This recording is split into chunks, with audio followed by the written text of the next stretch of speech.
दोस्तों अस्सलाम वालेकुम। बॉलीवुड अदाकारों में कैंसर का मर्ज तेजी से फैलने लगा है, जिसकी हालिया मिसाल बॉलीवुड के नामवर अदाकार संजय दत्त हैं। चंद अरसे पहले संजय दत्त को सांस लेने में मुश्किल पेश आई तो अस्पताल में शिफ्ट हो गए, जहां पर इनके टेस्ट वगैरह हुए। एक दिन बाद टेस्टों की रिपोर्ट में पता चला वो कैंसर के मर्ज में मुब्तला हैं। कैंसर का पता चलने के बाद संजू बाबा अमेरिका शिफ्ट हो गए, जहाँ पर इन्हें डॉक्टरों ने बताया कि वो फेफड़ों के कैंसर में मुब्तला हो चुके हैं और इसका तीसरा स्टेज है। दोस्तों, इस वीडियो में हम आपको संजय दत्त की जिंदगी के बारे में वो मालूमात भी देंगे जो आज से पहले आपने नहीं सुनी होंगी। लेकिन इससे पहले एक अहम मसला डिस्कस कर लेते हैं। वो मसला ये है कि बॉलीवुड फनकारों में कैंसर का मर्ज तेजी से क्यों फैल रहा है। ऐसी क्या वजूहात हैं कि ये मर्ज सिर्फ भारतीय अदाकारों को ही क्यों लाहक हो रहा है। दोस्तों, आपको मालूम होगा कि गुज़श्ता साल भारत के मारूफ अदाकार इरफान खान कैंसर से एक लंबी जंग लड़ने के बाद जिंदगी की बाजी हार गए थे। इरफान खान के अलावा बॉलीवुड के लेजेंड अदाकार विनोद खन्ना मसाने के कैंसर में मुब्तला होकर जिंदगी की बाजी हार चुके हैं।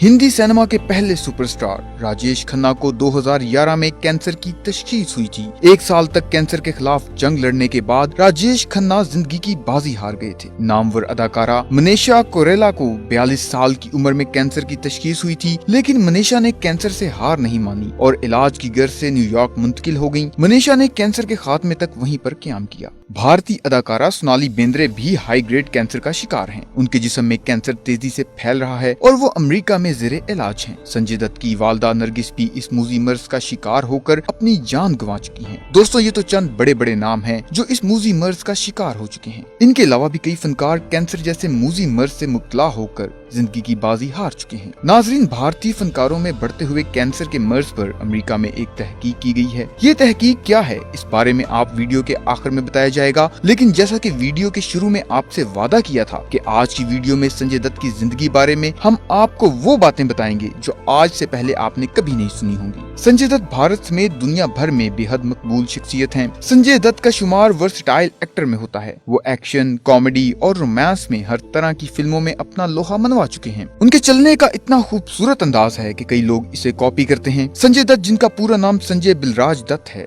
फिल्म इंडस्ट्री में ज्यादातर लोग इन्हें संजू बाबा के नाम से जानते हैं। संजय दत्त की पैदाइश 19 जुलाई 1959 में हुई। उनके वालिद सुनील दत्त और वालदा नरगिस दत्त भी बॉलीवुड फिल्म इंडस्ट्री से वाबस्ता थे, इसलिए अदाकारी इनके खून में शामिल थी। संजय दत्त ने 1981 में अपने फिल्मी करियर का आगाज किया। उनकी जिंदगी एक बिगड़े हुए रईसजादे की तरह रही। वो बचपन से ही शरारती थे। संजय दत्त ने 1972 में इकबाल के नाम से एक किरदार निभाया, जिससे बॉलीवुड में उनकी पहली एंट्री हुई। 1981 में फिल्म रॉकी में बतौर हीरो के सामने आए। उनके करियर की शुरुआत में कई नशीबो फराज आए। उनकी वालदा नरगिस दत्त फिल्म की रिलीज से पहले ही जहाने फानी से कूच कर गईं। संजय दत्त कम उम्री में मां की जुदाई बर्दाश्त न कर सके और मुंशियात का इस्तेमाल शुरू कर दिया, जिसके बायस इन्हें अस्पताल में भी दाखिल कराया गया ताकि इनकी मुंशियात की लत खत्म हो जाए। संजय दत्त ने कई सुपरहिट फिल्में दी। फिल्म खलनायक ने मकबूलियत के तमाम रिकॉर्ड तोड़ दिए, लेकिन फिल्म की रिलीज से 3 हफ्ते पहले ही इन्हें गैर कानूनी असला रखने के इल्जाम में गिरफ्तार कर लिया गया। 12 मार्च 1993 को मुंबई हमलों में उनका नाम सामने आया तो दुनिया हैरान रह गई। फिल्मों में विलन का किरदार अदा करने वाले संजू बाबा हकीकत में मुजरिम के रूप में सामने आ गए। 18 दिन बाद इन्हें अदालत से जमानत मिल गई, ताहम ये जमानत ज्यादा अरसे न चल सकी और 1994 को इन्हें दोबारा जेल की हवा खानी पड़ी। उन पर बनाए गए मुकदमात की वजह से उनका फिल्मी करियर बहुत मुतासिर हुआ। उनकी जाती जिंदगी के बारे में बात करें तो संजू बाबा को सबसे पहले बॉलीवुड की खूबसूरत अदाकारा माधुरी से प्यार हुआ, लेकिन गैर कानूनी हथियार रखने के केस में इनकी कश्ती ऐसी डूबी कि माधुरी ने भी संजू बाबा को अकेला छोड़ दिया।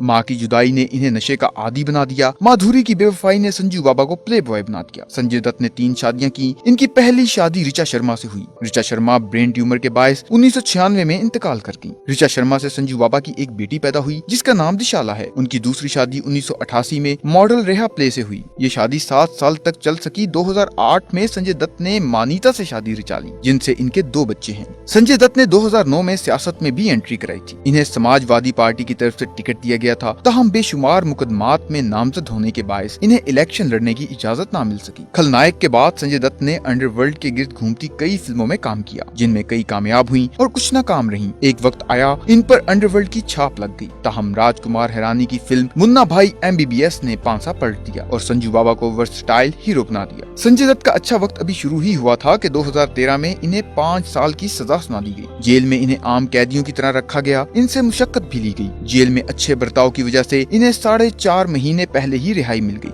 जेल से रिहाई मिलने की खुशी अभी खत्म न हुई थी कि संजू बाबा को कैंसर के मर्ज ने जकड़ लिया। 61 साल संजय दत्त फेफड़ों के कैंसर में मुब्तला हैं। कैंसर की चौथी स्टेज बताई जा रही है। वो अमेरिका से कैंसर का इलाज करा रहे हैं। नाजरीन, संजय दत्त की कहानी आपने जान ली। अब आपको बताते हैं कि बॉलीवुड अदाकारों में कैंसर का मर्ज तेजी से क्यों फैल रहा है। ये हम नहीं कह रहे, ये अमेरिका में होने वाली एक तहकीक है जिसमें इंकिशाफ किया गया है कि भारत में हिंदू धर्म के लोग गौ मूत्र यानी गाय का पेशाब कसरत से पीते हैं, जिससे कैंसर का मर्ज फैलता है। तहकीक में दूसरी वजह मुंशियात का इस्तेमाल भी बताया गया है। दोस्तों, दीन इस्लाम में ये दोनों चीजें ममनू हैं, इसलिए हमारे मुसलमानों में कैंसर की शरह दीगर मज़ाहिब से बहुत कम है। सुभान अल्लाह। दोस्तों, अगर आज की हमारी वीडियो आपको पसंद आई है तो कमेंट सेक्शन में जरूर बताइएगा और मजीद वीडियोस देखने के लिए हमारा चैनल सब्सक्राइब कर लें। बहुत शुक्रिया।